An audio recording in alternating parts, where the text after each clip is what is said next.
नमस्ते। आपका जीवन आपके हाथ, you can heal your life by Louise L Hay. Chapter 2 समस्या क्या है का आज हम 11th कंटेंट रीड करने जा रहे हैं।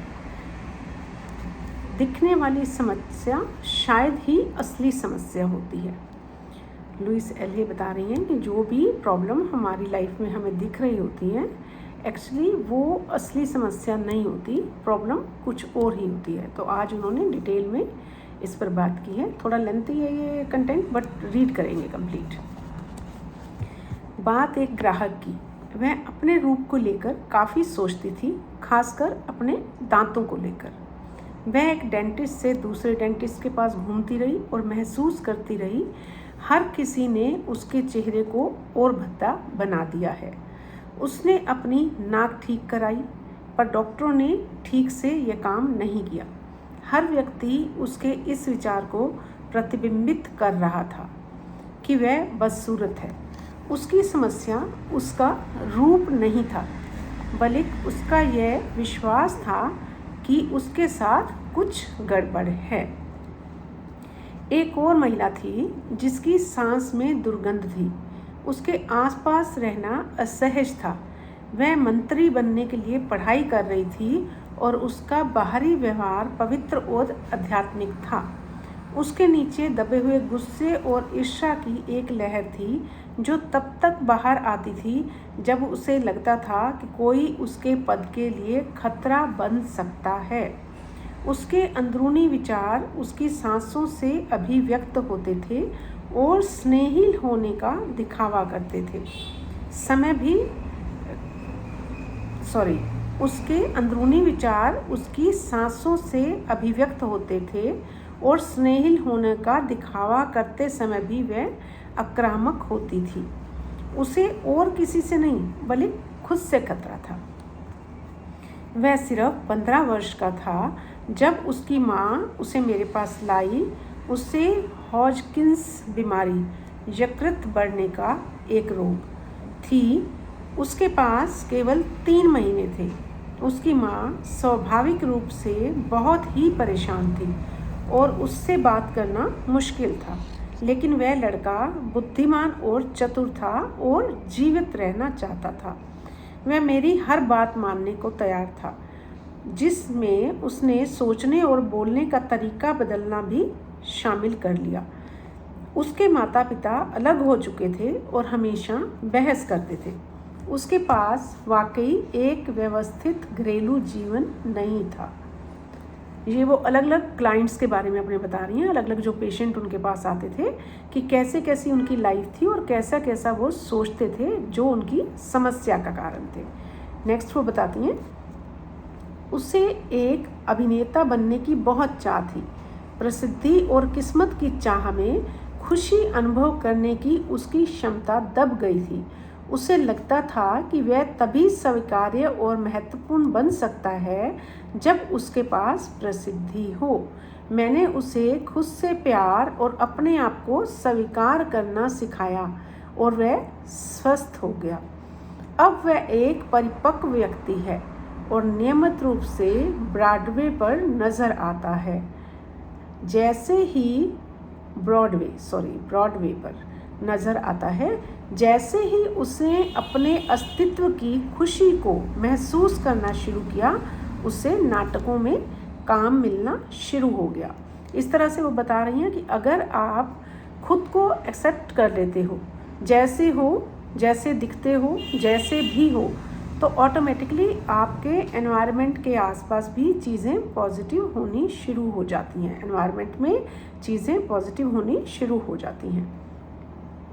अधिक वजन एक और अच्छा उदाहरण है कि किस प्रकार हम एक ऐसी समस्या को सुधारने में बहुत सी ऊर्जा व्यर्थ करते हैं जो असली समस्या नहीं है। लोग अक्सर मोटापे से लड़ते हुए वर्षों गुजार देते हैं और फिर भी मोटे होते हैं। वे अपनी सभी समस्याओं को वजन से जोड़कर देखते हैं। अधिक वजन एक गहरी अंदरूनी समस्या का केवल एक बाहरी प्रभाव है। मेरे लिए समस्या हमेशा डर और सुरक्षा की आवश्यकता है। जब हम डरे हुए या असुरक्षित या पर्याप्त रूप से अच्छे नहीं महसूस करते हैं तो हम में से कई सुरक्षा के लिए अतिरिक्त वजन एकत्रित कर लेते हैं। यहाँ उन्होंने मोटापे को भी बड़े अच्छे से एक्सप्लेन कर दिया कि मोटापा सिर्फ फिजिकली जो आपको दिख रहा है वो नहीं है, एक्चुअली जो आपका थॉट प्रोसेस होता है वो भी आपकी हेल्थ पे, आपकी फिटनेस पे, आपके मोटापे पे असर डालता है। अधिक भारी होने के लिए अपने आप को कम आंकने में अपना समय बिताना, भोजन का हर ग्रास जो हम खाते हैं उसके लिए अपराध बोध महसूस करना, वजन बढ़ने पर अपने आप को कोसना केवल समय की बर्बादी है। 20 वर्षों बाद भी हम इसी स्थिति में हो सकते हैं क्योंकि हमने असली समस्या से निपटना शुरू भी नहीं किया है। हमने बस यह किया है कि आप अपने आप को अधिक भयभीत और असुरक्षित बनाते हैं। फिर हमें सुरक्षा के लिए अधिक वजन की ज़रूरत पड़ती है। इसलिए मैं अधिक वजन या डाइट पर ध्यान देने से इनकार कर देती हूँ क्योंकि डाइटिंग काम नहीं करती।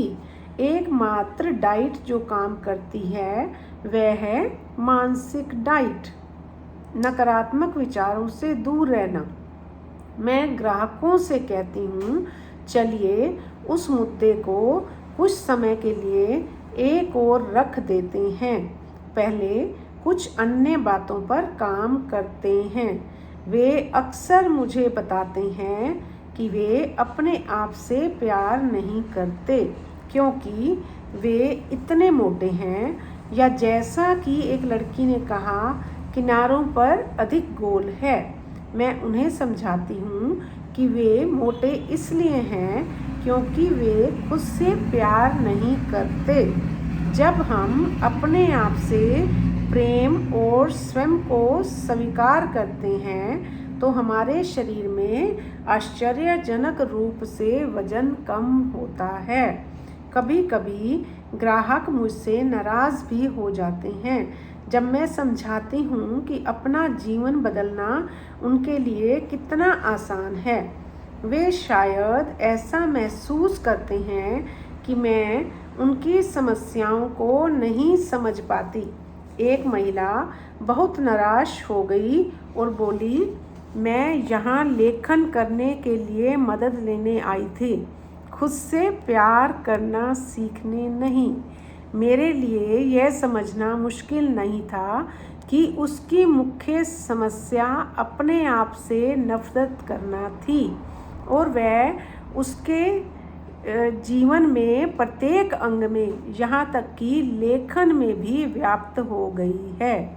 वह किसी भी चीज़ में सफलता नहीं प्राप्त कर सकती थी जब तक कि वह अपने आप को इतना अयोग्य महसूस करती। उसने मेरी बात नहीं सुनी और रोती हुई चली गई। फिर 1 वर्ष बाद उसी समस्या के साथ और भी समस्याएं लेकर आई। कुछ लोग तैयार नहीं होते और निर्णय नहीं कर पाते। हम सभी अपने परिवर्तन सही समय, सही स्थान और सही क्रम में करना शुरू करते हैं। मैंने 40 की उम्र तक अपने जीवन में बदलाव शुरू नहीं किया था। तो यहाँ लुइस एले ने अपने बहुत सारे पेशेंट के बारे में बताकर हमें ये गाइड किया है कि समस्या जो हम फिज़िकली, फाइनेंशियली या रिलेशनशिप में देख रहे हैं या हेल्थ इश्यूज़ में देख रहे हैं, वो सिर्फ वो नहीं है। एक्चुअली हमारा जो भी सोचने का ढंग है और स्पेशली खुद को जो हम निगलेक्ट करते हैं, खुद से जो हम प्यार नहीं करते, अंदर ही अंदर हमें अपनी कमियों का पता होता है और हम खुद से उन बुराइयों की वजह से नफ़रत कर रहे होते हैं, लेकिन ऊपर से हम मानने को तैयार नहीं होते। तो ऐसा होने से प्रॉब्लम्स हमारे शरीर में बनती और जमती चली जाती हैं। तो हमें सबसे पहले खुद से प्यार करना सीखना है और ऐसा करने से जब आप खुद से प्यार करोगे तो ऑटोमेटिकली आप जब किसी को अप्रिशिएट करते हो तो उससे प्यार भी करना शुरू कर देते हो। और अगर आप किसी से प्यार करते हो लेकिन बाद में जब आपको उसकी कमियों का पता लगता है तो आप उससे नफ़रत भी करने लगते हो। तो सेम विद सेल्फ, सेम हमारा अपने साथ भी ऐसा ही है। तो अगर आप खुद से प्यार करना शुरू करोगे और अपने बारे में खुद से बात करोगे तो ऑटोमेटिकली आप खुद को बहुत आगे और अच्छा इंसान बनाना चाहोगे। तो आप अपनी कमियों को दूर करना शुरू करोगे। उसमें समय लगता है, इसमें कोई जल्दी नहीं करने की ज़रूरत है। बस खुद को देखना है, अपनी हर अच्छी बुरी बात को अच्छे से समझना है, अच्छाइयों को अपनाते जाना है और बुराइयों को धीरे धीरे करके छोड़ना है। ऑफ कोर्स छोड़ने में बहुत दिक्कत आएगी, आसान नहीं है कुछ भी छोड़ना, है ना। लेट गो करना इज़ नॉट ईजी। तो आपको अगर खुद के जीवन को बदलना है तो ये चेंज तो आपको करना पड़ेगा, लाना पड़ेगा। तो करते रहिए छोटे छोटे एफर्ट, खुश रहिए, मुस्कुराते रहिए। Thank you so much for listening, take care. मिलते हैं कल नेक्स्ट कंटेंट के साथ, असली समस्या। तो आज तो हमने रीड किया जो लुइस एले ने बताया कि ये समस्या असली नहीं है, दिखने वाली समस्या शायद ही असली समस्या होती है। कल वो बताएंगी असली समस्या क्या है। थैंक यू सो मच, नमस्ते, टेक केयर।